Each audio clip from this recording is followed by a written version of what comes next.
50 years ago, New York City wasn't the shining metropolis we know today. Streets burned in the South Bronx, subways ran late and filthy, and crime lurked around every corner.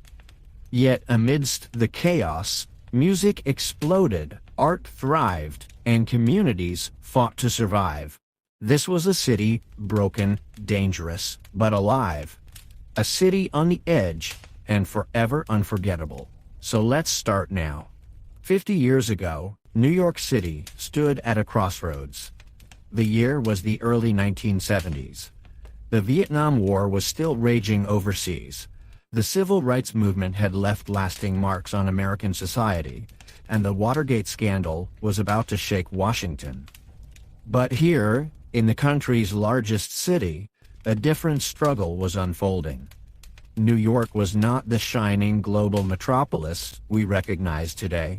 Instead, it was a place of uncertainty, financial hardship, crime, and cultural reinvention. To understand New York 50 years ago, one must place the city within the broader history of the United States, a nation grappling with change, decline in trust, and shifting demographics. Population and demographics. In the early 1970s, New York's population hovered around 7.9 million. This was before the large decline that would occur later in the decade, when hundreds of thousands of middle-class residents left the city for the suburbs. The city was racially and ethnically diverse, but also segregated by neighborhoods. African American, Puerto Rican, Italian, Irish, and Jewish communities created distinctive enclaves, each with its own traditions, tensions, and struggles. Immigration from Latin America and the Caribbean was reshaping the city's cultural identity, while older European communities were starting to move outward. Urban decline. 50 years ago, New York was experiencing what historians call urban decline. Manufacturing jobs were leaving the city, factories were closing, and entire neighborhoods were sinking into poverty. Housing stock was deteriorating, landlords often abandoned buildings, and the city government was struggling with a growing budget deficit. The optimism of the post-war era was gone. In its place, there was a feeling of anxiety about the future. Would New York survive? Or would it collapse under its own weight?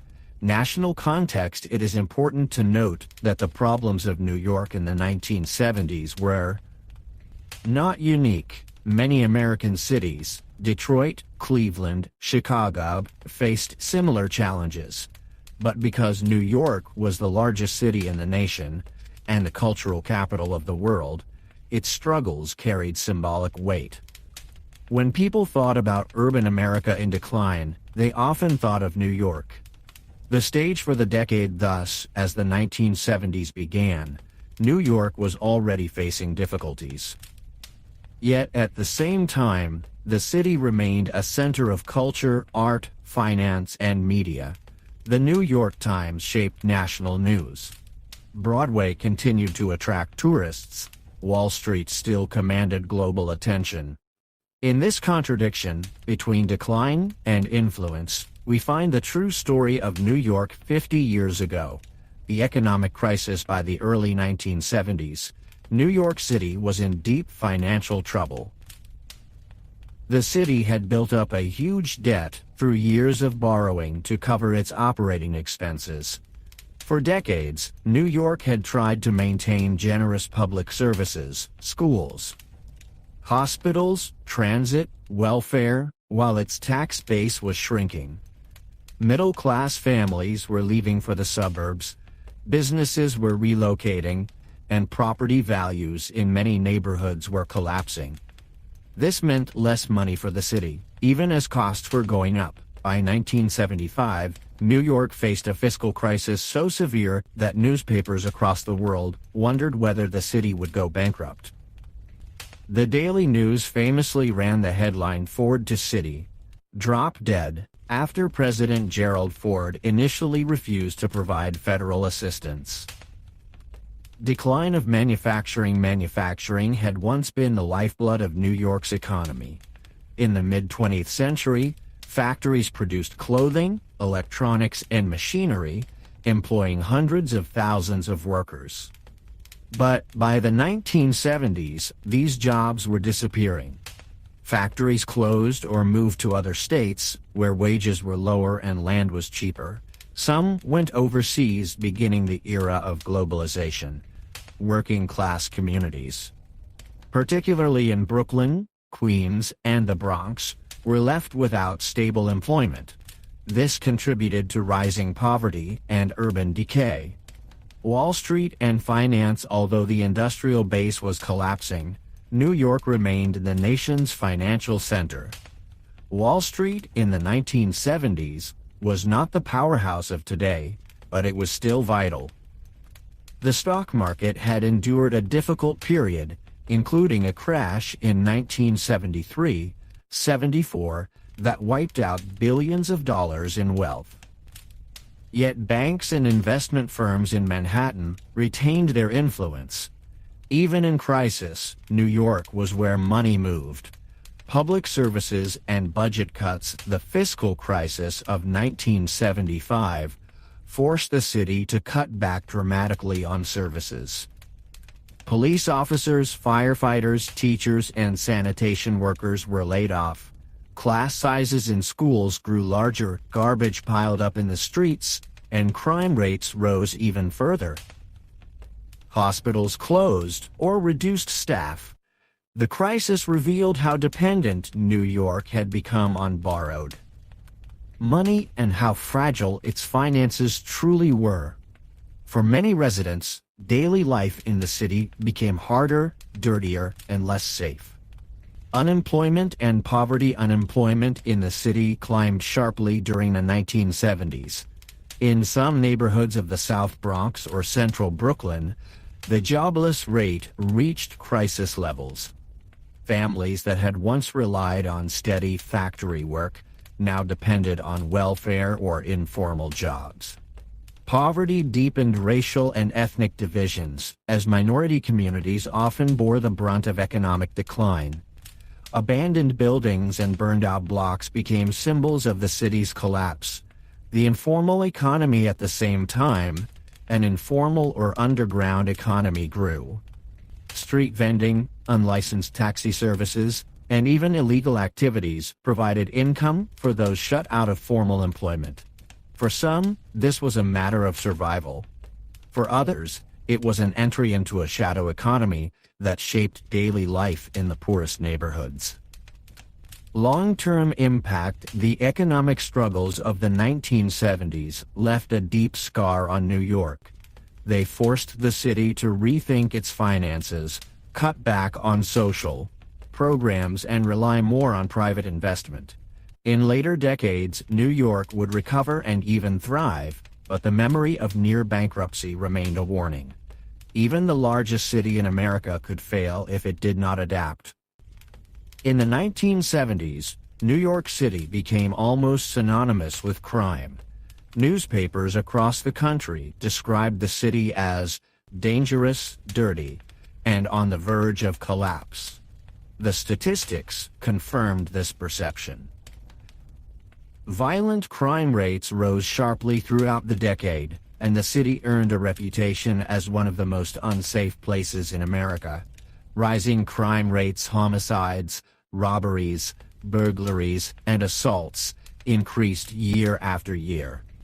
By the mid-1970s, New York recorded more than 1,600 murders annually, a staggering figure for one city. The subway system, once a symbol of New York's mobility, became notorious for muggings, graffiti, and general disorder. Tourists and residents alike feared traveling late at night. Parents warned their children not to ride alone, and many avoided certain neighborhoods altogether. Causes of the crime wave. The causes of this wave of crime were complex. Economic decline left many people without jobs or hope. Poverty spread in the Bronx, Harlem, and parts of Brooklyn, while landlords abandoned buildings and entire blocks fell into decay. Drug use, especially heroin, spread rapidly, fueling both addiction and violence. At the same time, the police department itself faced budget cuts and low morale. With fewer officers on the streets, crime seemed to flourish unchecked. The blackout of 1977 event symbolized the crime crisis more than any other. The blackout of July 1977. On a hot summer night, lightning strikes shut down the city's power grid. For 25 hours, New York was plunged into darkness. In many neighborhoods, looting and arson broke out. Thousands of stores were ransacked, and more than 1,000 fires were set. The blackout revealed just how fragile the city's order had become. It was not just a natural disaster, it was a reflection of social tension and desperation. The Son of Sam crime in the 1970s was not only about statistics, it was also about fear. Between 1976 and 1977, a serial killer known as the Son of Sam terrorized New Yorkers. David Berkowitz, the man behind the murders, targeted young couples sitting in parked cars. He killed 6 people and wounded 7 others before being caught. For months, the city lived in fear, and the case became a media obsession. This sense of vulnerability deepened the perception that New York was spiraling out of control. Graffiti and disorder, the subways in particular, became symbols of the city's decline. Covered in graffiti, filled with litter and plagued by crime, the subway system frightened riders and repelled tourists. Graffiti became a form of expression for young people, but for city officials, it was a sign of disorder. Police struggled to keep order underground, while trains often broke down or ran late. To many observers, the condition of the subway reflected the condition of the city itself. Policing challenges. The New York Police Department faced immense challenges during this era. Budget cuts reduced the number of officers. Corruption scandals in the early 1970s, such as those uncovered by the Knapp Commission, damaged public trust. Many officers were overworked, underpaid, and demoralized. Some neighborhoods accused the police of neglect, while others accused them of brutality. This tense relationship between citizens and law enforcement made crime prevention even more difficult. Impact on daily life for ordinary New Yorkers. Crime was not an abstract statistic. It shaped their daily routines. People carried less cash, avoided walking at night, and double-locked their doors. Women in particular reported feeling unsafe in public spaces. Parents worried about children playing outside, even in wealthier areas like Manhattan's Upper East Side. Residents were cautious. Fear became part of the city's atmosphere. Legacy of the crime era. The crime wave of the 1970s left a lasting imprint on New York's image. Movies like Taxi Driver and The Warriors portrayed the city as a lawless, dangerous place. For decades afterward, people remembered New York not as the glamorous Big Apple, but as the city that barely survived its own chaos. Though crime would eventually decline in the 1990s, the reputation of 1970s New York as dark, dirty, and unsafe has never completely faded. Daily life in New York City 50 years ago was marked by sharp contrasts. On one hand, the city remained a hub of culture, diversity, and opportunity. On the other, it was a place of hardship, decay, and survival. To understand how New Yorkers lived in the 1970s, one must look closely at housing, neighborhoods, and the rhythms of everyday existence. Housing conditions. Housing was one of the city's most visible challenges. In many neighborhoods, particularly in the South Bronx, Central Brooklyn, and parts of Harlem, apartment buildings fell into disrepair. Landlords, unable or unwilling to maintain their properties during the economic crisis, often abandoned buildings altogether. Windows were broken, Hallways were dark, and heating systems failed in the winter. Families lived in crowded apartments, sometimes without reliable plumbing or electricity. In some cases, residents became their own landlords, organizing tenant groups to keep their buildings functioning. The Bronx as a symbol, no part of New York, reflected this crisis more than the South Bronx. Once a thriving working-class neighborhood, by the mid-1970s, it had become a national symbol of urban decay. Fires swept through entire blocks, often set by landlords seeking insurance money or by residents desperate for shelter. Abandoned lots, rubble, and graffiti-covered walls became familiar sights. Politicians visiting the Bronx described it as a disaster zone, and newspapers ran headlines about the Bronx, the Bronx. Burning. Middle-class life for middle-class New Yorkers, daily life was different. In neighborhoods like Queens, Staten Island, or the suburbs just beyond city limits, life retained some sense of stability. Families owned homes with small yards, children attended public schools that were less overcrowded, and crime was less severe. But even here, rising taxes and declining city services made people uneasy.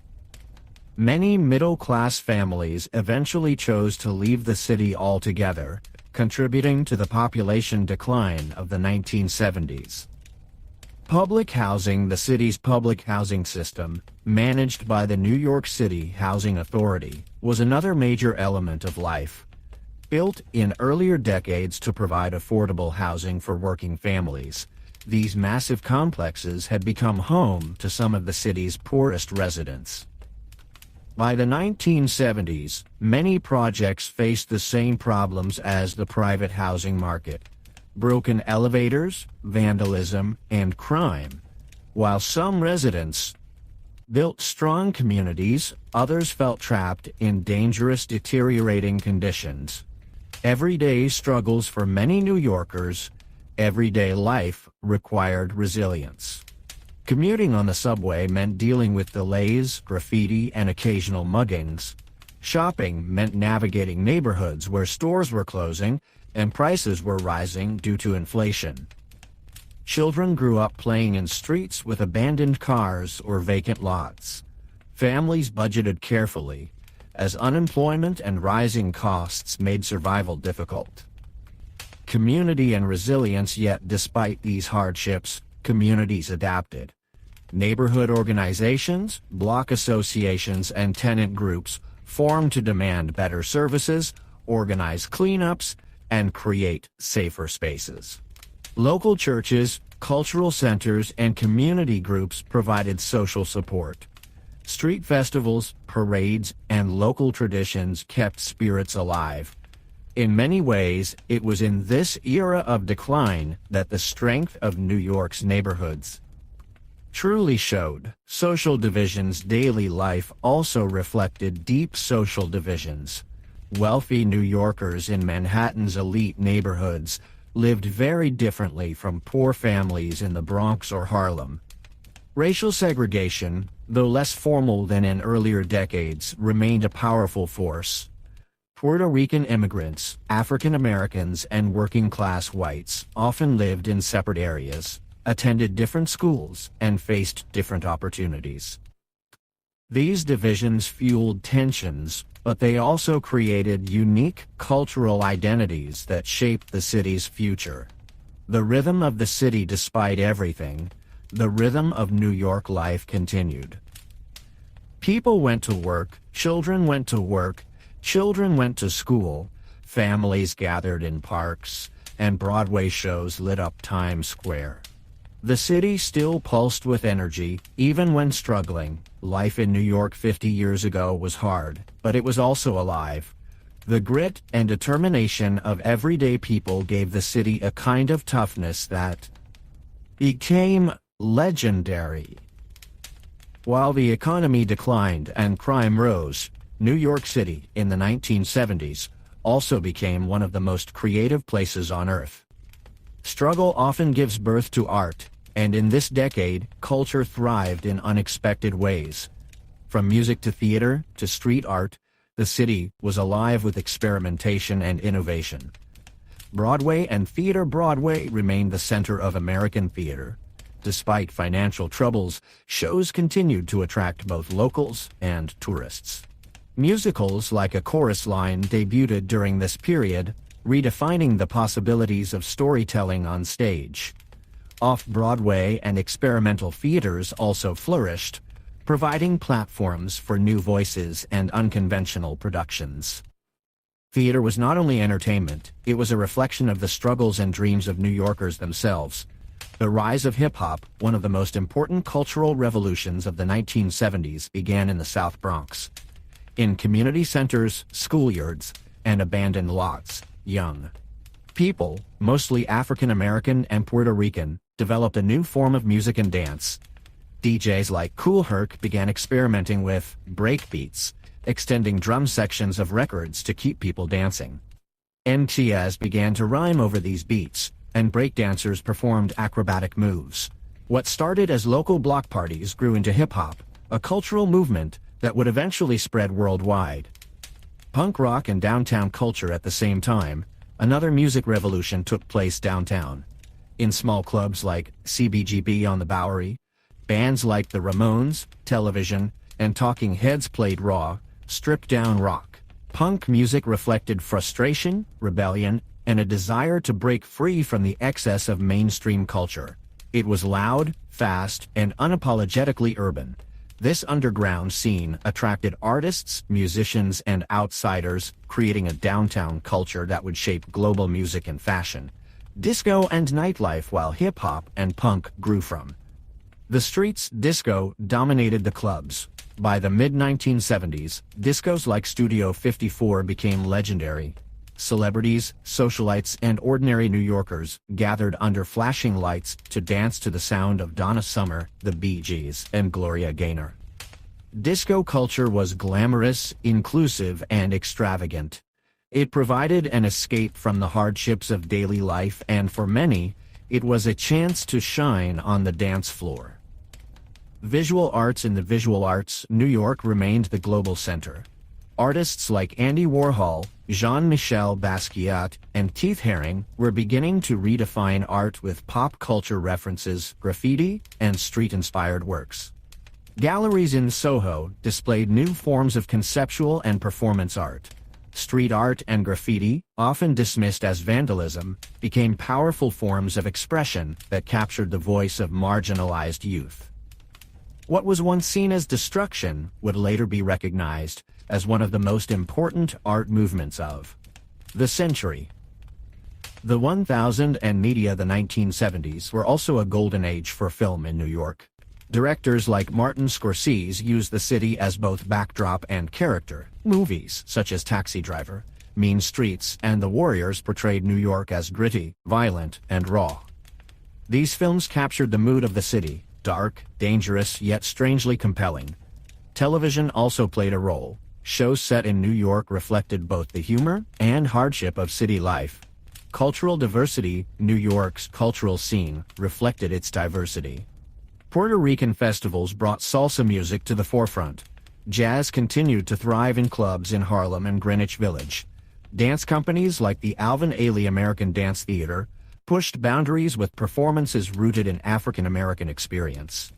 Literature flourished, with authors drawing inspiration from the chaos and energy of city life. A paradox of culture thus, while New York in the 1970s was struggling with poverty and downed crime, it was also producing some of the most important cultural movements of the 20th century. Hip-hop, punk, disco, graffiti, experimental theater all emerged from the same environment of hardship and creativity. The very conditions that made life difficult also made art powerful.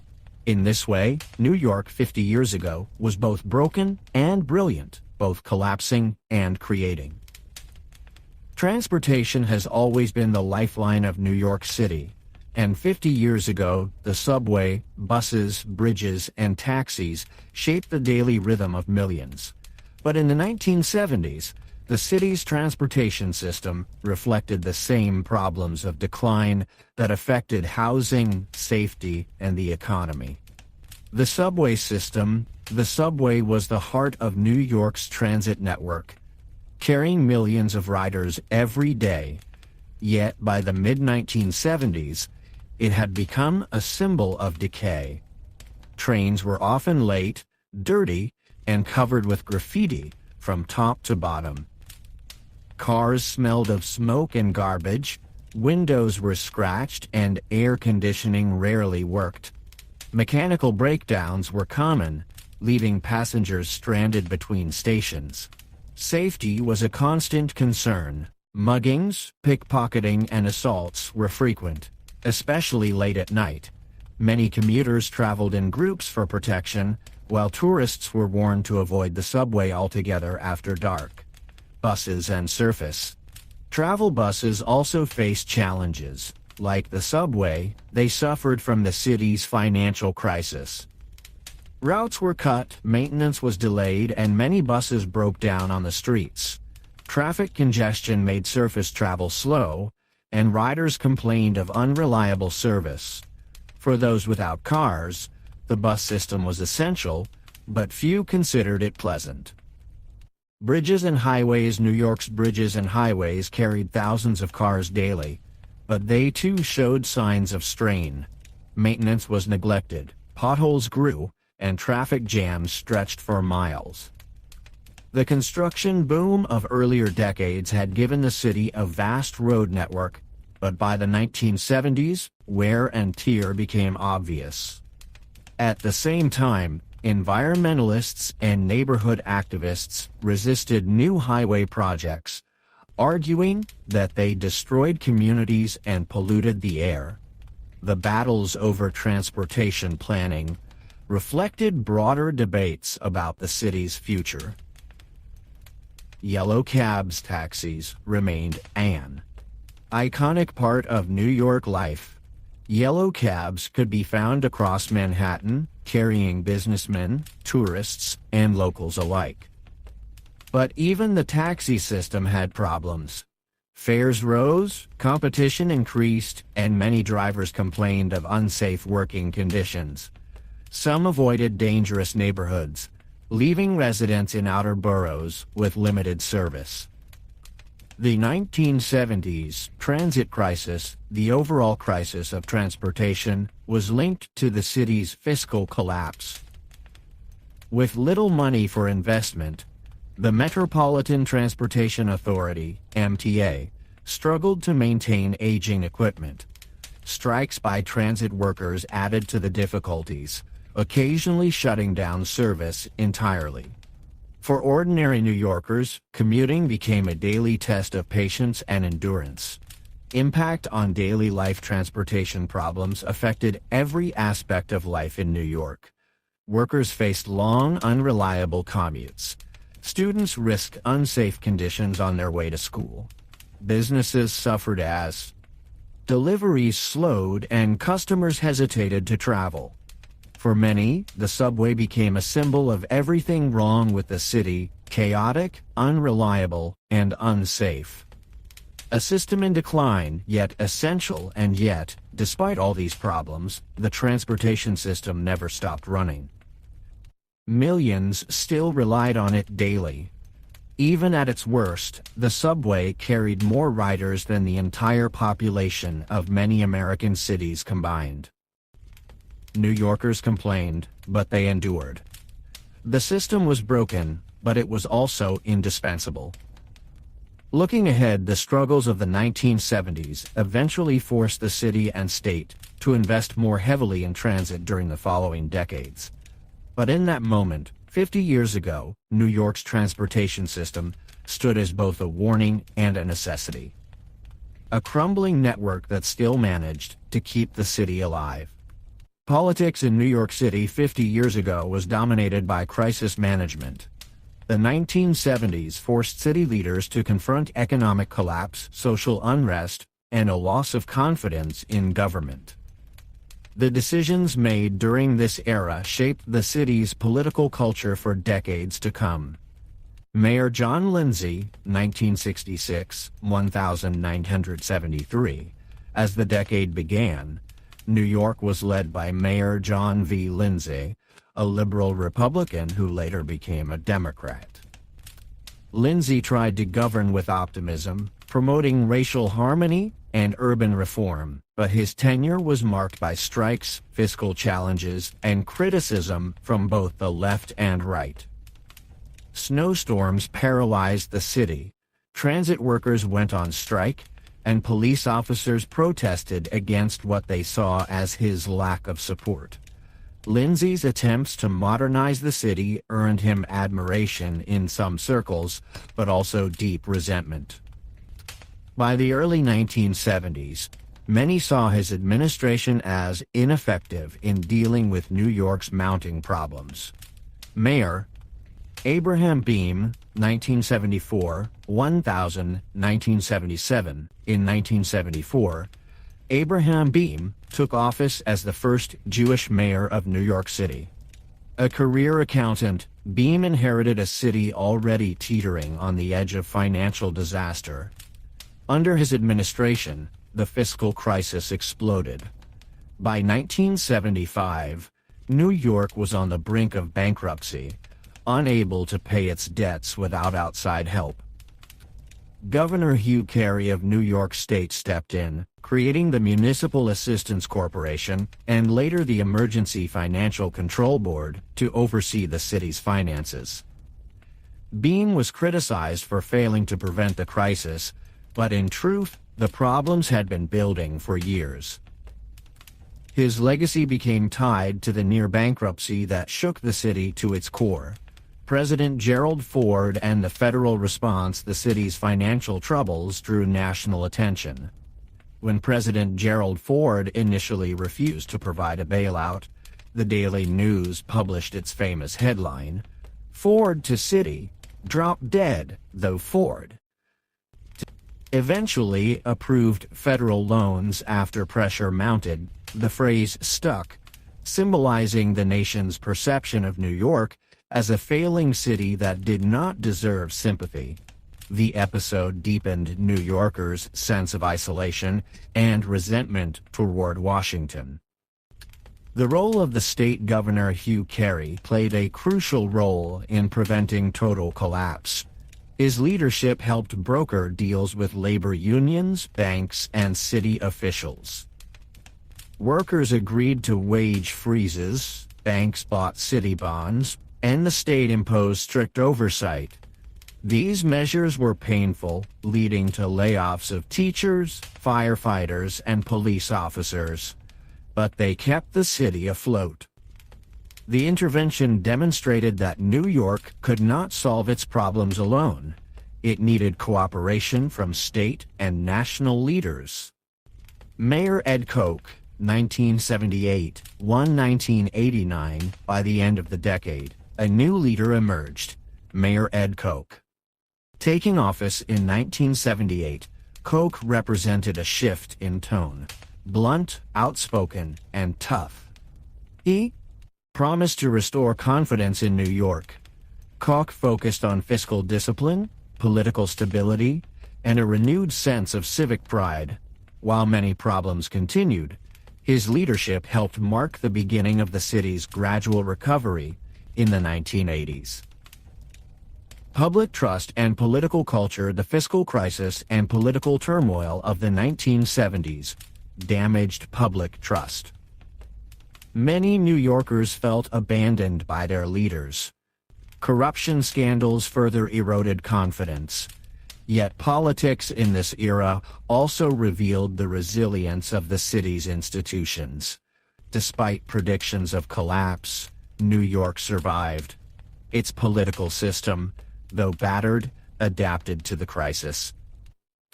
Long-term impact. The lessons of the 1970s fiscal crisis reshaped New York's politics.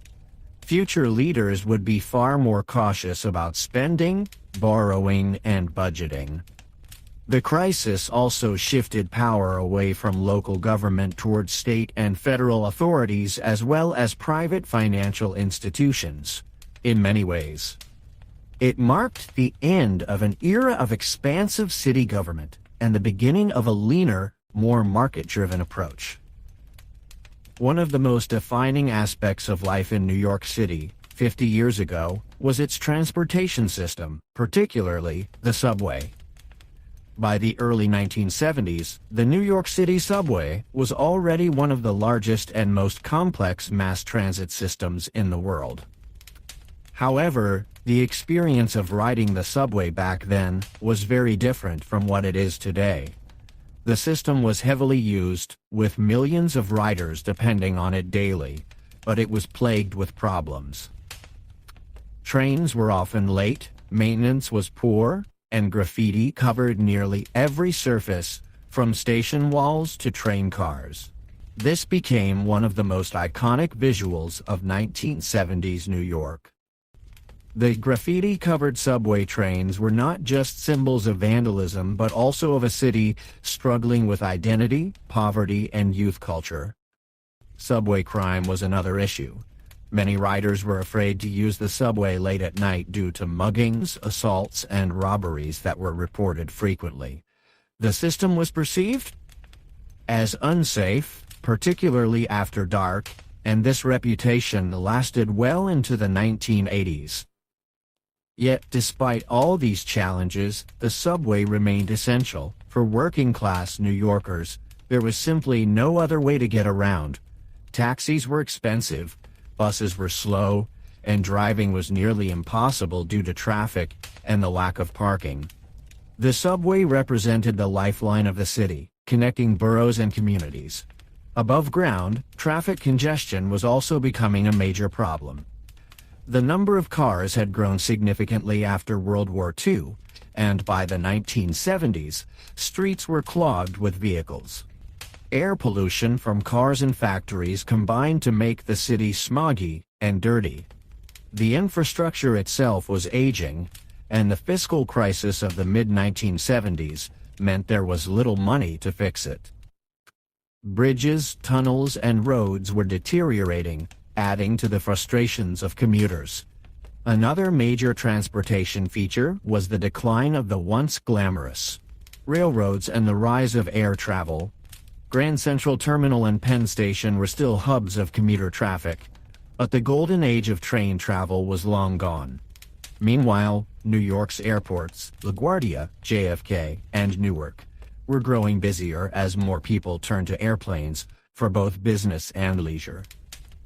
Public transportation was not just functional, it reflected the mood of the city. The rundown, graffiti-covered subway cars became symbolic of urban decay.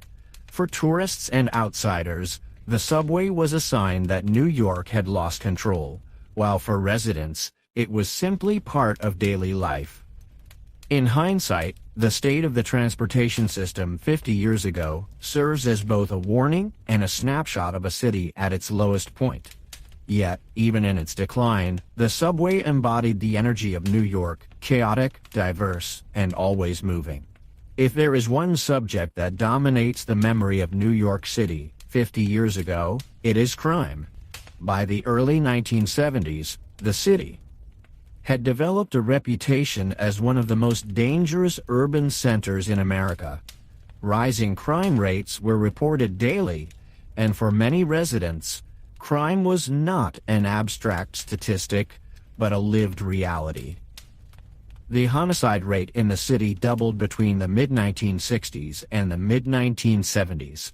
Robberies, burglaries, and assaults were also on the rise. Neighborhoods that had once been safe saw increases in street crime, and many middle-class families began leaving the city for the suburbs, accelerating a cycle of decline. Public spaces were particularly notorious. Central Park, once a symbol of urban beauty, was considered unsafe after dark. Subway cars became places where riders had to remain vigilant, avoiding eye contact and holding tightly onto their belongings. Times Square, known today as a hub of tourism and entertainment, was in the 1970s filled with adult theaters, peep shows, and street crime. For many Americans outside of New York, Times Square came to symbolize urban decay and lawlessness. The police force struggled to keep up with the rising crime.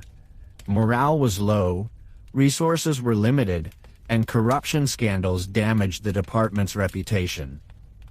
In addition, the fiscal crisis of the mid-1970s led to budget cuts that reduced the number of officers, just when the city needed them most. Fear of crime affected everyday life. Parents worried about letting their children play outside. Commuters avoided certain subway lines. Residents locked their doors and windows, even during the daytime. The atmosphere of fear and distrust became woven into the culture of the city. Despite this, New York remained resilient. Many communities organized neighborhood watches, block associations, and grassroots efforts to reclaim their streets. Activists, clergy, and local leaders spoke out against both crime and the lack of city support. These efforts did not eliminate the problems, but they revealed the determination of New Yorkers to survive and adapt. Looking back, crime in 1970s New York has become almost legendary. Movies, television shows, and news reports